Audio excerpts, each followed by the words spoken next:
ജീവത്യാഗത്തിലും മാതൃകയായി മാറുകയാണ് തൃശൂർ സ്വദേശി നവോമി വിൻസെന്റ്.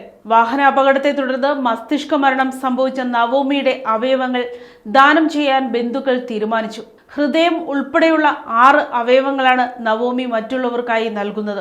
ഈ മാസം 25-ന് പുലർച്ചെയായിരുന്നു നവോമിയും കുടുംബവും സഞ്ചരിച്ച കാർ കൊട്ടാരക്കരയിൽ വെച്ച് ലോറിയുമായി കൂട്ടിയിടിച്ച് അപകടമുണ്ടായത്. കവടിയാറിലെ ജോലിയിൽ പ്രവേശിക്കാനായി തൃശൂരിൽ നിന്ന് വരികയായിരുന്നു ഇവർ. അപകടത്തിൽ ഗുരുതരമായി പരിക്കേറ്റ നവോമി തിരുവനന്തപുരം കിംസ് ആശുപത്രിയിൽ ചികിത്സയിലിരിക്കെയാണ് ഇന്നലെ മസ്തിഷ്ക മരണം സംഭവിച്ചതായി ഡോക്ടർമാർ സ്ഥിരീകരിച്ചത്. നവോമിയുടെ അവയവങ്ങൾ വിവിധ ആശുപത്രികളിലേക്കായി വിതരണം ചെയ്യും. ഇതിൽ ഏറ്റവും നിർണായകമായ ഹൃദയമാറ്റ ശസ്ത്രക്രിയ എറണാകുളം ലിസി ആശുപത്രിയിലാണ് നടക്കുക.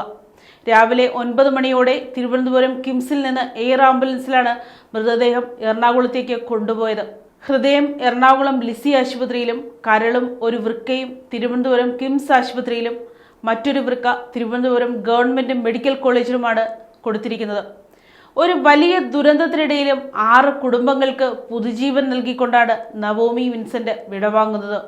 നവോമിയുടെ ഈ ഉദാത്തമായ തീരുമാനത്തെ വലിയ ആദരവോടെയാണ് നാട് നോക്കിക്കാണുന്നത്. News desk, Kottarakkara media.